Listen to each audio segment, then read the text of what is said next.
Millennial Philippines 2017 is brought to you by Copico Blanca. Yan ang creamy-licious. Le Mineral. Taste the freshness of mountain mineral water. Potency, the beauty of immunity.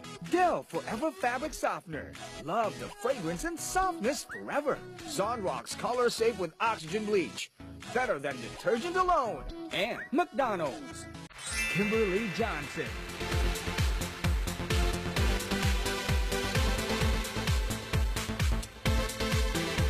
Binibining Zambales 2017 is now Miss Millennial Zambales.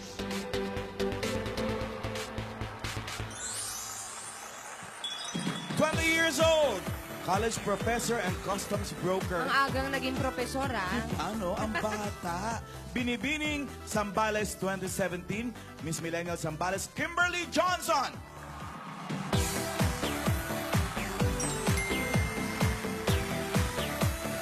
Hi, Kimberly! Po, magandang tanghali po sa lahat ng mga Dobber Cats sa studio and sa buong mundo po. Isang maulan na tanghali para sa'yo. Uy, blessing daw yun, di ba? Prof, isang bunch of roses for you, Prof. Anong tinuturo mo, Professor? Actually po, I'm teaching major subjects po sa Customs Administration and Personality Development po. So konektado pa rin sa pagiging customs officer. Magkaiba na po. Magkaiba lang ang content. Medyo Ang bata malayo. mo, Magkaiba na. 20. Opo. 20 lang. Talaga? Gumraduate ka na? Yes po.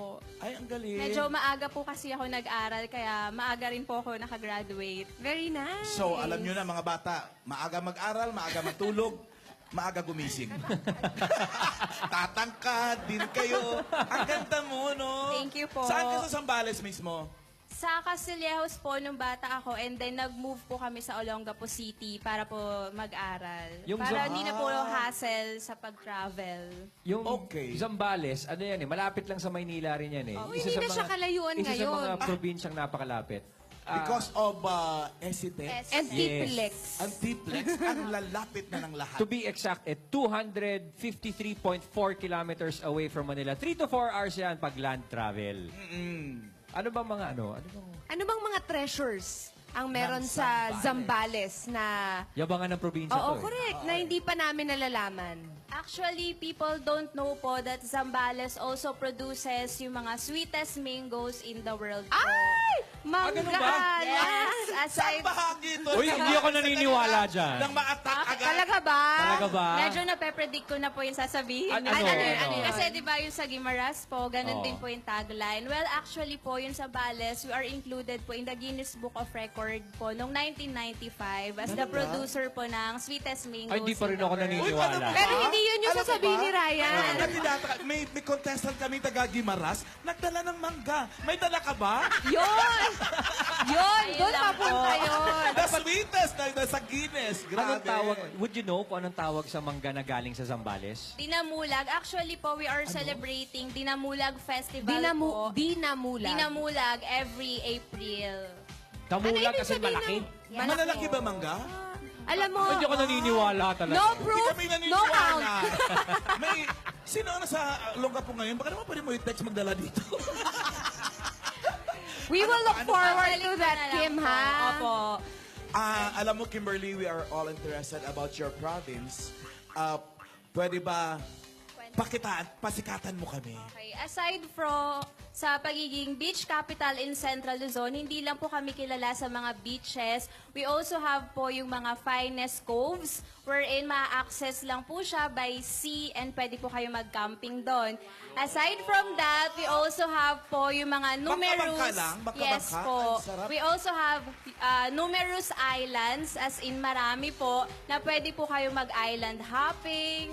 So, kahit ano pong adventure meron po sa Zambales, we also have po mga mountains like Mount Pinatubo, Mount Tapulao, na pwede po tayong mag-mountain Uy, climbing. Mount Tapulao. Pag Mount Pinatubo kasing sinabi mo, Kimberly, ang mga tao, iniisip nila, parang naninenega agad feeling nila puro palahar doon. Ikwento mo nga na wala na yung lahar. Opo, may part po na may lahar, pero meron po pa? yung dun po sa may... Hindi po, dun po sa may Mount May part lang naman na meron. Konti na lang. Pero nagiging fertilizer yun eh, di ba no? Opo, pero po yung dun po sa mismong area, sobrang paradise na po siya ngayon. Maganda po yung sceneries na may kita doon. And meron din po kaming may offer na adventure. O ito, para mas makilala pa natin ang Zambales, Kimberly, do the honors. Kahit ano pong adventure ang hanap nyo, sigurado po na meron sa Zambales niyan, and it will just take you 3 to 4 hours away from the busy environment of Manila. Kaya panoorin po natin tong video na to para po malaman nating lahat why I really love Zambales. Let's watch this.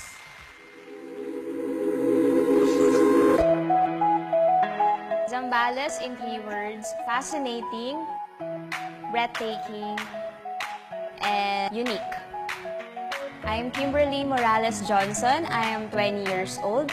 I am currently working as a college professor and a licensed customs broker. Zambales. Our first stop is Museo ni Ramon Magsaysay. Isa rin sa kanyang first na ginawa, siya ang ating unang presidente nagsuot ng barong Tagalog nang siya ay maging pangulo ng ating bansa.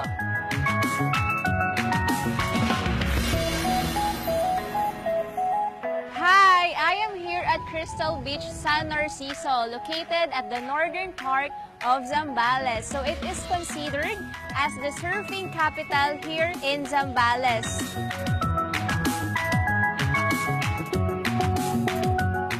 So here are the local delicacies from Zambales. So I have here longanisa from San Felipe. Next, I have here is the suman, pero madadagdagan ng tamis kapag sinausaw dito sa matamis na bao. Yung famous sa lahat is yung sweetest mango ng Zambales.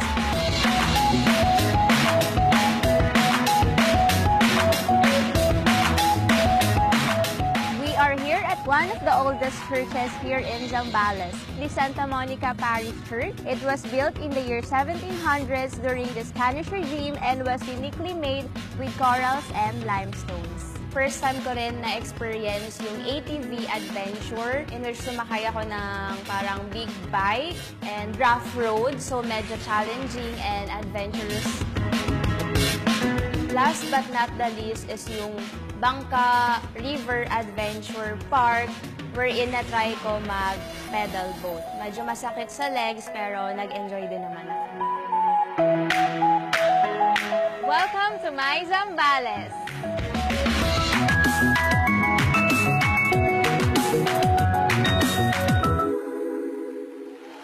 Mag-taping nga tayo ng isang linggo tapos magbakasyon din sa Zambales. Ang daming activities. Zambales, fascinating, breathtaking, and unique. Isa sa mga, ang Zambales kasi, isa sa mga probinsyang malapit lang sa Maynila. At gaya nga nasabi ni Kim, maraming makikita from beaches to old churches to historical sites and places for adventure.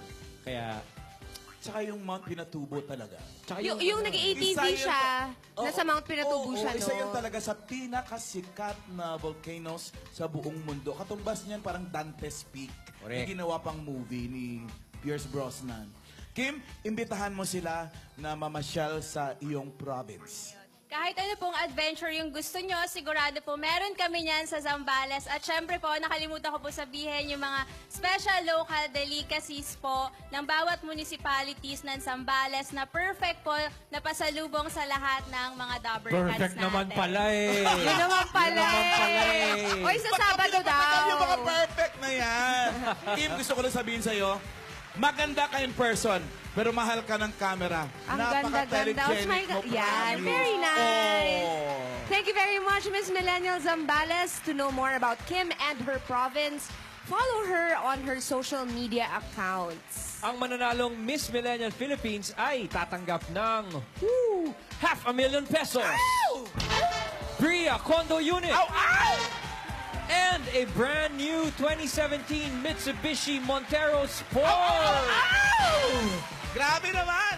Ang tatanghali namang Bayanihan Queen ay mag-uuwi ng 100,000 pesos. Special award yan. Special award yan sa Grand Finals. At bukod doon, tatanggap din Ito ng na. kanyang syudad o probinsya ng suporta sa kanyang mapipiling project na nagkakahalagang 1 million pesos. Grabe. Yosef. Maganda doon, di ba? Hindi ka na nanalo lang for yourself, pero Province natulungan mo. mo pa yung probinsya So, Kim, mo o yung city mo. Good luck sa iyong laban bilang Miss Millennial Philippines and mga taga Zambales at lahat pa ng mga Dabarkad, supportahan niyo ang inyong mga paboritong kandidata. Every day, mas marami tayong madidiscover at malalamang kayamanan sa ating bansa.